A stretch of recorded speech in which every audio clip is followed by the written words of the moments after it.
Do you know what ride in Fantasyland at Disneyland Park had one of the first uses of holographic material? And let's find out who Jingles is. Jingles? We'll find out all that up next. I'm Timmy, this is my wife Rachel, and this is Timmy Wah Presents. Hello friends, and thank you again for joining us here at Timmy Wah Presents. And today we're continuing our journey through Disneyland Park in Fantasyland. And we're going to start off today with Pinocchio's Daring Journey. Now, Pinocchio's Daring Journey is one of those fun dark rides that's a lot like a lot of the other dark rides in Fantasyland, except for it's not nearly as busy as rides like Peter Pan, for example. So if you ever need just a quick dark ride to chill and relax, jump on Pinocchio. There's probably hardly ever a line there. Except it's a little scary. Is it? Yeah, oh. That's the only... Oh, and there's a swear word in this one. I forgot about that. Yeah. So, but it's we'll not have to call that one out a little bit. It's not really a swear word, but we'll get into that. So it's a swear word, but not in the context they use it. Unlike most of the other rides, attractions in Fantasyland, this one actually didn't open until the major refurbishment in May 23rd, 1983. It is a dark ride. It replaced the Mickey Mouse Club Theater. Now, do you have any memory of that? Absolutely none. Okay, me either. It operates also at Disneyland, in Tokyo Disneyland, and in Paris Disney. It is based on the 1940 Disney film and includes all the key scenes and characters from the movie. Have you ever seen the movie? Yeah. Okay, and do you like that movie? Yeah. So we have Disney Plus now, like I think all of you probably do. Have we watched it yet? No. And do we have plans to watch it right away? Not right away. Yeah. Okay. So we'll talk about that too. So it was. You mean this movie? The movie. Yeah. No. Yes, we'll definitely ride the ride. Well, yes, we ride it every time. Yes, for sure. So the ride originally was opened in Tokyo, Tokyo Disneyland, about a month earlier, so back in April, and they wanted to kind of test drive it, I think, at Tokyo Disneyland, and it was super successful. And in 1992, so many years later, so almost a decade later, it opened at Disneyland Paris. Now, like we said in the intro, this was one of the first rides, and this caused a little confusion between us as well. But the research, I said, this is one of the first rides that uses holographic material, and it uses it in the handheld mirror. Now, do you remember this part of the ride where the boys turn into donkeys on Pleasure Island? So do you remember that part? I do. Yeah. Do you remember? Because I'm not having very good memories of it, and I don't know if it's because I'm just old and don't remember. What can you describe that like? So the boys, if you remember in the scene itself, well, in the movie itself, the whole idea is once you become lazy, you turn into a donkey. Okay. And so they're on Pleasure Island and they're playing and they're playing and playing. And so all of a sudden they're holding a mirror and they look in it and they see themselves as a donkey, no longer as a child, but as a donkey. So they see themselves as a donkey, and then they kind of turn around and they show us on the ride that they're now a donkey. Oh, interesting. So, okay. So first they are in the mirror, and then they turn around and they are. Oh, okay. So it's kind of a neat little effect. Mm-hmm. All right. So now the research I did said that this was the first time any ride ever featured this technology. So I don't know. I mean, we talked about the apple in the witch's hand, right? Being a hologram. Now that was a parabolic mirror effect. Yeah. So I guess that's considered holographic-ish. But this is actual hologram technology, so whatever. A little bit different, I guess. Also features some Pepper's Ghost effects for the Blue Fairy, similar to the same effects that you would see at Haunted Mansion in the Grand Ballroom part of that ride, which was a great effect with the dancing ghosts and ghouls there at the birthday party table and doing all that. So that effect is used also for the Blue Fairy and then also throughout the rest of the ride. The ride was originally conceived in 1976 to replace the Mickey Mouse Club Theater, but was put on hold until the opening of Tokyo Disneyland in 1983. I think the Imagineers and management wanted to make sure it was going to appeal well globally as well before opening it at Disneyland Park.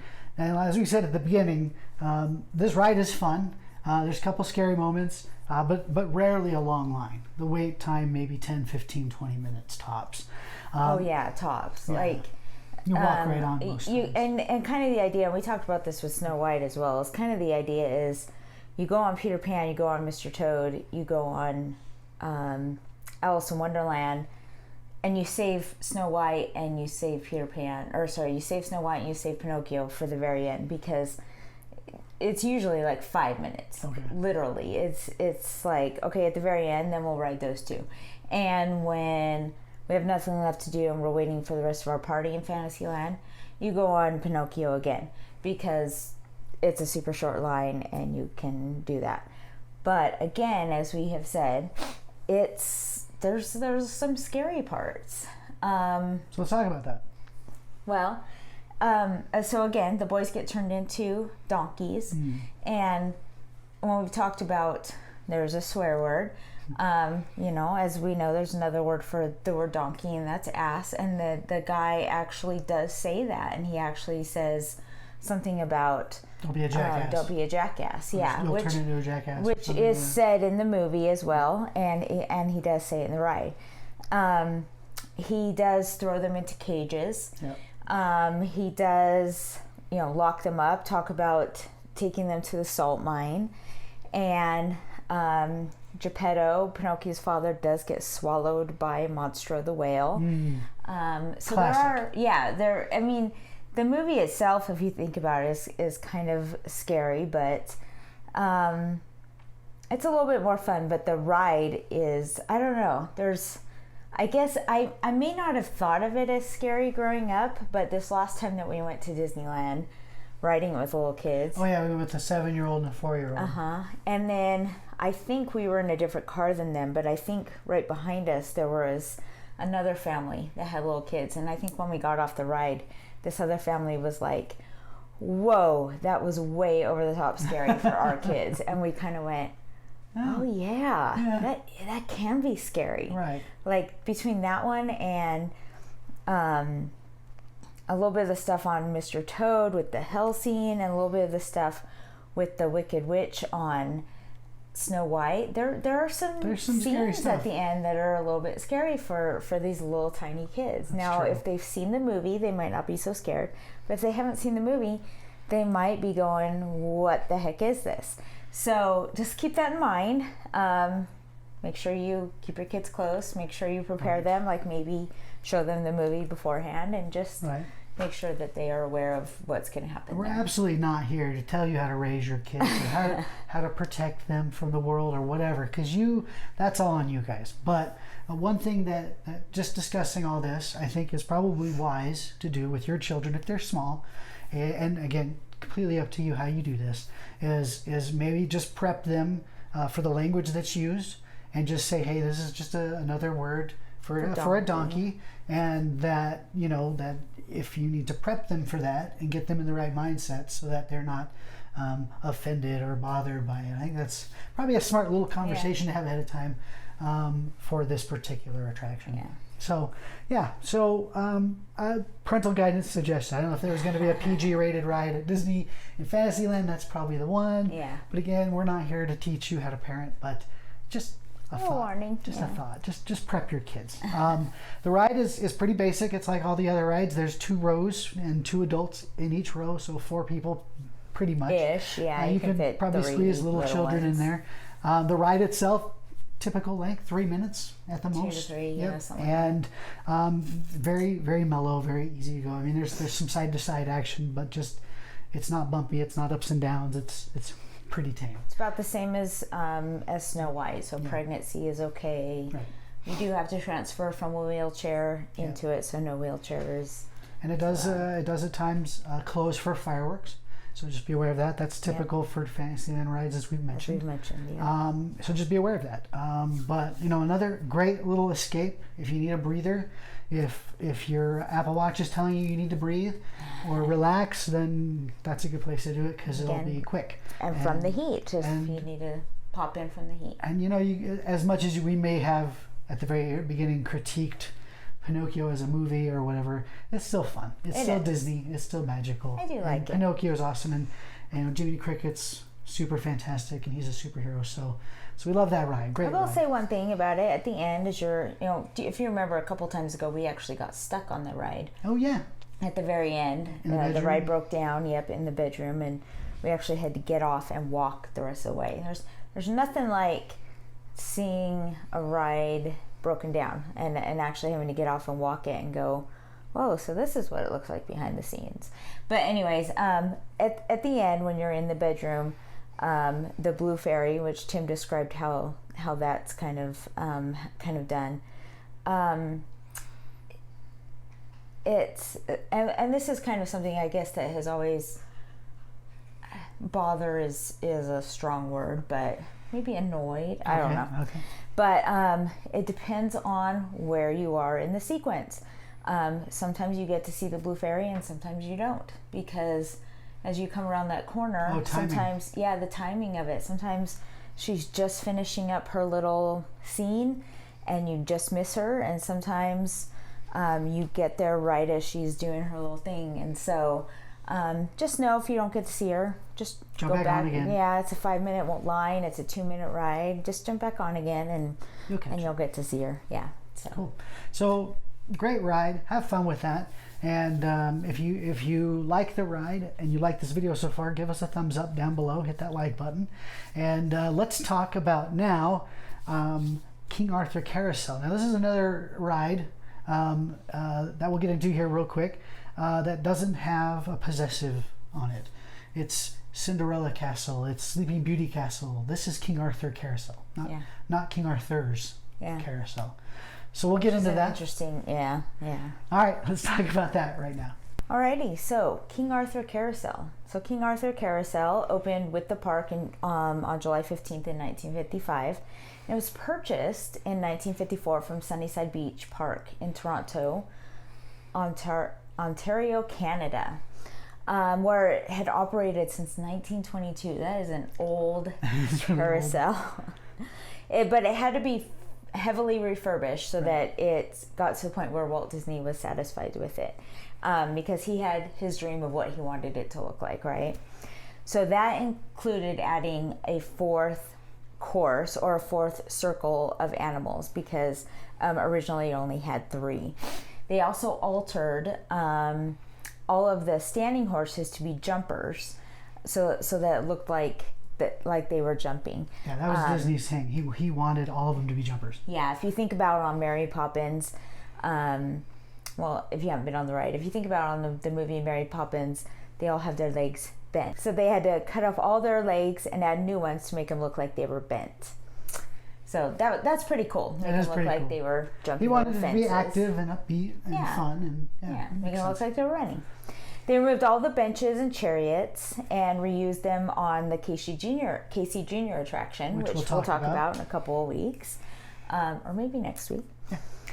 Yeah. So yeah, that was pretty cool. So in 1983 it was refurbished, and they added on a wheelchair ramp for accessibility, and they also added an extra loop on the outer rim of the horses on the stirrup, so that it was easier to climb up on. It was easier to climb up on that outer loop.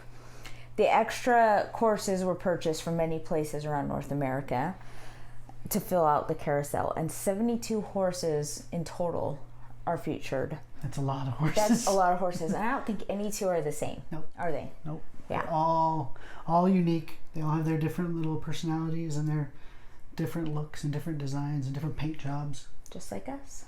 Just like people. Yep. So, ding, ding, ding. The lead horse is named Jingles. Why is it named Jingles? Because of her ornate carvings that have many jingle bells hanging from her saddle and cantle. That's interesting. Yeah. Walt Disney named her that, and I think this is for the 50th anniversary. Mm-hmm. That horse, Jingles, was painted completely gold from head to hoof, and I think it was moved to be also with the Dumbo that was painted. So it's kind of like a photo opportunity. So that's for the Disney's 50th anniversary celebration in 2005. and I went there for that. Did you see that? Mm-hmm. That's pretty awesome. Yep. That's really awesome. When she was returned as the lead horse, she was repainted white over all of the gold, but the bells and the other ornamentations that were gold were not painted over.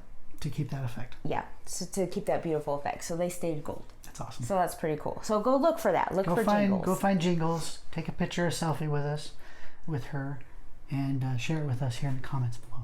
Yeah, that would be cool. I don't have any pictures of that. And we'll do that when we go next time. Yeah. Too. So we don't usually ride this ride. It actually usually does have a pretty big line, because if you think about it, anybody can ride it. Expectant mothers, wheelchairs, we've discussed. Every child. I almost feel like I want to just let the kids ride it.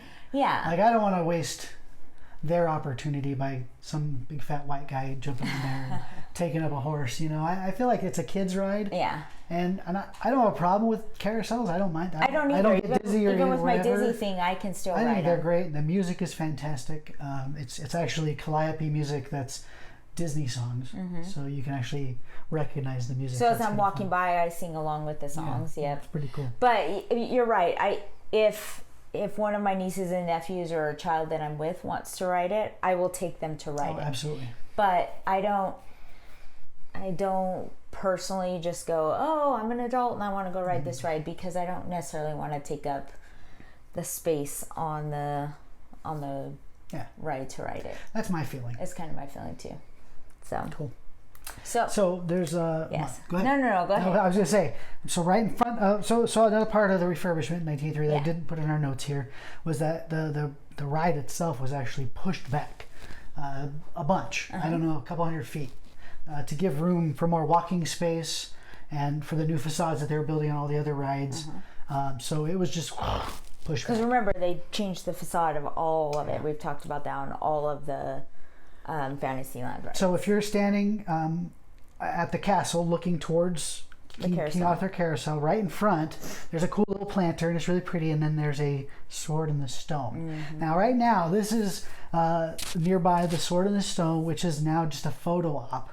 But it used to be a cool opportunity that cast members would allow a lucky person to be able to actually lift the sword and be dubbed king for the day.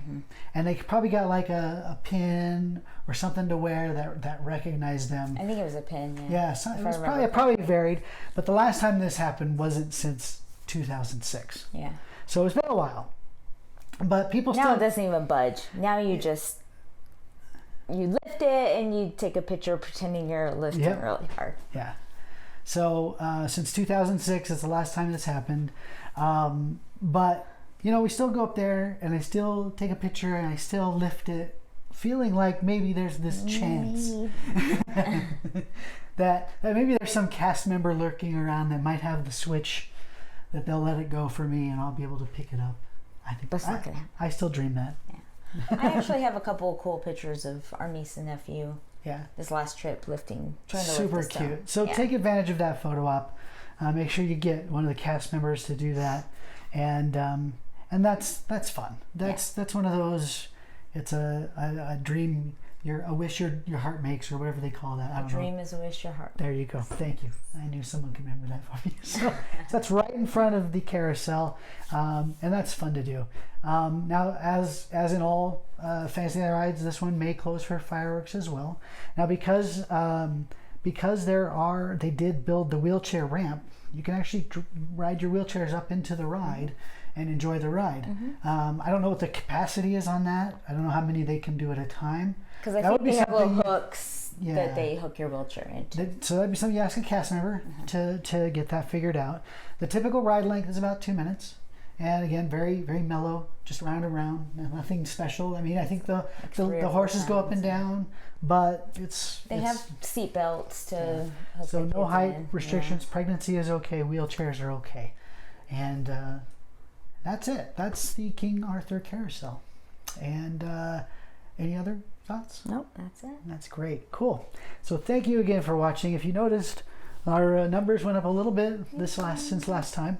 It actually went up another one, but then came back down. So I don't know, having you guys quitters or something. Come on. But we love all of you guys. Please subscribe. Please hit that notification bell so that you can be notified whenever we create and post a new video. And like and share with everybody. If you have a Twitter or Facebook, share this video with them. The link is just below. Hit the little share button. You'll get the link and you can share with your friends. We love you, and we love this holiday season, and so happy holidays to all of you. I hope you all had a wonderful Thanksgiving. Yeah. I hope that if you celebrate, and if you're in an area that does celebrate, that you enjoyed your family and friends, and that you had a great time and made some good memories. And we did, absolutely. And man, I'm still just, whew, that was a lot of food. So we love you. Thank you so much for watching. I'm Timmy. This is my wife, Rachel. And this is Timmy Watt Presents, and we'll see you guys next video. Bye-bye.